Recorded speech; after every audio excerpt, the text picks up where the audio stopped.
And my peeps, hey, get over to Sam Aker's YouTube page and click subscribe. The guy is a wealth of knowledge when it comes to I'm dying over here. Yeah. I just started a week ago, man. Go for it. Let's talk SIRC. So I've gotten a bunch of questions.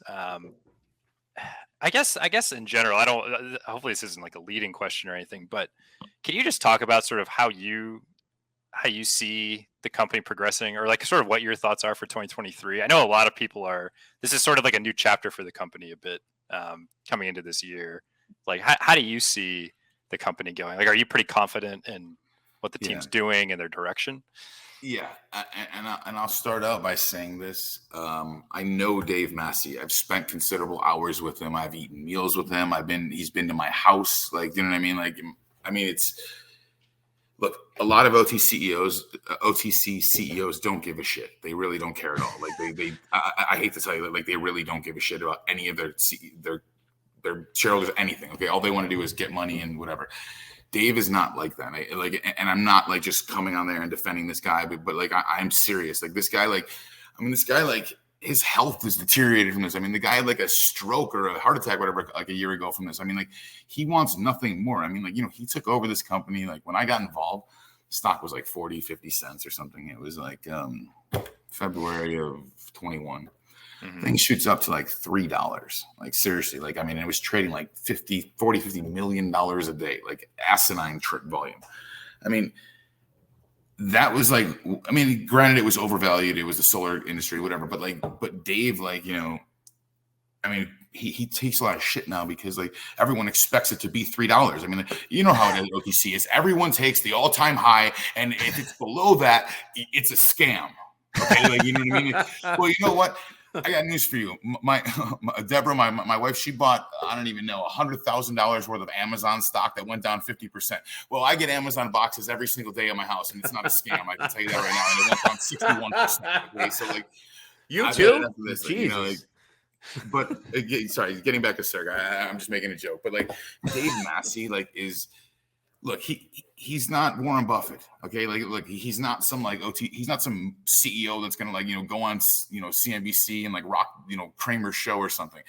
But he is a guy that, like, I mean, he built a business. I mean, the guy did work, and unfortunately, like, he's been lied to a lot. Like, and he's a good guy that believes people, just like, you know, like, and it's a flaw of good people. They believe because they're telling the truth, so they assume other people are too. I mean, like, look, he's been led down the wrong road a couple of times. Yeah, he asked a few too many opinions and that stuff. But I mean, literally right now, do I believe they're on the right track? If I said no, I'd be lying. I mean, yes, I think they're on the right track. And the reason that I say that is because out of my own self-interest and just to be fully transparent, it's too big to fail for me right now. I've put in millions and millions and millions of dollars in this thing. If they file bankruptcy and all my say, like, I mean, it's like a huge, huge blow to like my net worth.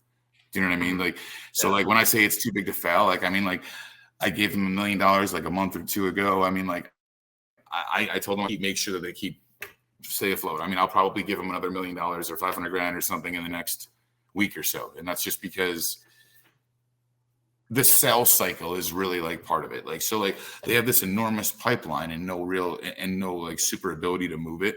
Everyone wants stock buybacks. Everybody wants this, you know what I mean? Like, but in reality, like what's really going to move this stock is $200 million plus of audited revenue. And I know that Dave Massey can make that happen.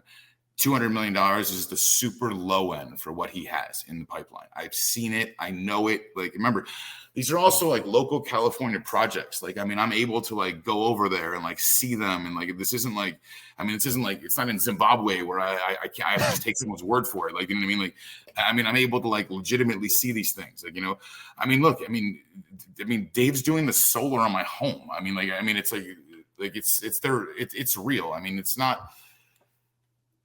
I mean, I guess I'm not like defending the guy. I'm also defending the company. I really am. And the reason I say that is because like they're not going to go out of business. They're not going to file bankruptcy because I'm not going to let it happen. Yeah. So, no, it's good. Yeah, I think that's exactly what people wanted to hear. Yeah, I know they had a pretty tough last year, right? They had trouble getting funding. I think people also forget that they acquired all these companies, and it's like not easy to bring how many companies did he buy? Like 5 to 10 or something like that? It was crazy. So that was another real problem in the beginning, and that's what slowed things down. And like this is just Dave didn't know. It's not anything he did or like anything bad, but like so when you acquire a bunch of companies, each one of those companies. So let's say you acquire 5 different companies. All 5 of those companies needs to have an independent audit done, and then an audit fully of the whole company. That wasn't really made very clear to Dave. So he acquired all of these unaudited roofing companies or so. I mean, like, and then like, you know, now remember, I don't know if you guys know, but like, I mean, well, Sam knows, but like audits are not a 48-hour process. It's not like becoming a life coach. You don't just do it in a fucking weekend. Like, you know what I mean? Like, it's like, you have to like really like do it. You know what I mean? It takes like, at best for you to get a full year audit done, like, I mean, Sam, 90 days is like at best probably 60, 90 days. And that's if you're Amazon and like you're paying like millions of dollars, you know what I mean? Yeah, you have like your entire internal accounting team that's watching this stuff. Yeah, like exactly. You're around with SOX compliance and like correct. Yeah. And the OTC markets is not doing that, nor are they nor are they a top priority on any auditor's list. Like that's another huge thing. So like there's only so many auditors, as Sam probably knows from like the OTC, like there's like maybe like 12, 15, 20 auditors, whatever it is, that are auditing all these companies.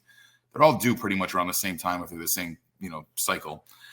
I mean, what winds up happening is they get overwhelmed. There's no way they could possibly get them done in time. And then like people think it's the company's fault that the filings aren't done on time. But in reality, a lot of times it's the auditing firm or the accountant that didn't get the stuff done. Yeah. In CYBL's case, I mean, look, that company's been around for 15, 16, whatever it is, 16 plus years. You know what I mean? Like, it's just their accountant didn't do the best job. Their lawyer did a shitty job. Their lawyer got put on the prohibited provider list. I mean, it happens. You know what I mean? And like, unfortunately, that wasn't the only issue. But like, you know, stuff happens. Yeah. Well, actually, that segues well to this is a comment and a question to you, because they pulled their SEC reporting. Yeah. Like they issued, I can't remember the number of the letter or the form or whatever, but a lot of people were upset about that. I thought it was actually a pretty good idea, honestly. Like I think I don't think it was really giving them very much, and it's expensive and it just takes so much time. Like I can't imagine how annoyed Wanda was about that. The CFO, sorry. Yes, definitely. I talked to her. Trust me. She wasn't happy. Yeah. So I think it was a good thing. I know people got kind of annoyed about that, but it's going to save them a lot of money. They can sort of focus on the business. And I mean, we know that they can. I mean, I trust their financials pretty well. Like they have pretty high quality reports, even though they're unaudited. So I don't know. I assume you agree, but I mean, I totally agree, because a lot of their reports, even though they're unaudited, I mean, remember, a lot of that stuff involves like government grants, like stuff like that. Like you can't really lie about that stuff, even in the pink sheet world. Like, do you know what I mean? Like eventually you have to show that the money hit your bank account, you know, like, and that's the bottom line. Yeah. So I think that was something someone had asked me about, was what you thought about that. Let me just flip through here really quick. I think this will maybe be the last one, so we don't spend too much time on it. We got some good news. You can spend as much time as you want. we got plenty to talk about. There was a PR about the Granite loan, the 14 million that got converted at a really high premium. Do you? I speculate about why he did that, or I mean, it's a great thing for the company. First off, like that's awesome. Like that was it's amazing for the company. Yeah, like that was. I don't think people understand maybe how big that was. It's enormous. It's almost like unheard. It actually is unprecedented, and the fact that he's willing to do this and is doing it is pretty incredible. Yeah. He's obviously like converting at his $4.50 price, and that's where the shares come from, and like that's like how it works. But I mean, at the end of the day, like if you guys go back in the filings, you'll see. I mean, the guy got 130. I mean, look, let me just tell you something. If you give me $100 million, I'll be happy to give you 14 million. So like, if I went to a restaurant and I was $100 for the meal, I would tip the waiter more than $14. Like, you know what I'm saying? I mean, I guess I'm sorry, but like, you know what I'm saying? Like, 14%. 14% is like worse than what you tip a waiter. You know what I'm saying? So like, look, I mean, like when I originally invested in SIRC, like people like started hating on it or whatever. I got 13.8 million shares for $9 million. Okay, like this guy got 138 million shares, 10 times what I got. I mean, like, you know, so. I mean, that's what I was telling some people were messaging me about that, and I was like, I'm pretty sure he just made so much fucking money that he was like, you know what? I'll let the company help the company stay up. Like I'm rich. Like Well, yeah, and that's exactly what happened. And he's big in real estate. So like the owner of Granite, he's into real estate. So, for example, if he's able to take a $14 million capital loss, because remember, like on paper, that's a loss. It's a huge. I mean, look, I would love to throw a $14 million capital loss to my account and be like, hey, you know what? I'm not going to pay taxes this year. You know, we're good. I just lost $14 million. Like, I mean, that's like pretty much like what he's doing. So like, it's not exactly free. Like, I mean, look, it looks altruistic or whatever, but like, he's been given $100 million. He's doing this for a tax break. I mean, like, look, I'm not trying to blow someone's spot up, but like, you know, I think I'm the person whose spot gets blown up more than ever, and it's not even the truth. So like, you know. Yeah. And actually, Eric, when we did our video on INND, we went through the exact same thing. And I said, I bet you someone forgave a bunch of debt. And I was like, I bet you this company made so much fucking money that they were just like, you know what? We'll just forgive. They forgave it, though. They didn't even convert. They just forgave it straight up. So, and you were sort of baffled for a second. You were like, huh. Yeah, I mean, the thing with SIRC, I mean, honestly, like Granite canceling that for the 4 million shares or whatever is almost the same thing as it being canceled. I mean, like, I mean, 4 million shares right now is worth what, 120 grand? I mean, like 130 grand. I mean, something like that. I mean, like, that's an amazing $13.8 million capital loss. You know what I mean? Like, yeah. No, it was good, really good for the company. And then sorry, this will be my last question because a lot of people ask me this too. No apologies. I guess just your general thoughts on, and you probably can't talk about a lot of this, but just their ability to find financing this year, because it sounds like there's still some in the works, right? They just had a lot of debt forgiven, but they still need some cash now, right? Yeah. And they'd been talking about like a 10 million line of credit that was supposed to be close to closing. So I guess my question is, are you confident in all of that getting settled and done? Yeah. The only thing that I want to straighten out here is like the word line of credit gets thrown around like in the wrong way by this company. Like, and this isn't a thing against Dave. I love him. Like, I'm just saying, like, but this is like, he doesn't use the term properly. Okay. Like, for example, like when I agreed to invest X amount of more money, it was not a line of, I have a line of credit with SIRC. It's $2 million. Okay. That's what it is. That's totally to get rid of the MCA loans, like that kind of thing. But when like, my other investments are not what you would call a line of credit. They're like convertible promissory notes. Like, so like, you know, it's convertible debt. Like there's no line of credit. There's no drawdown. There's no, like, you know what I mean? I just think it's important that everybody understands that part of it, you know, going forward. Okay. So it's not a line of credit. This is actual debt.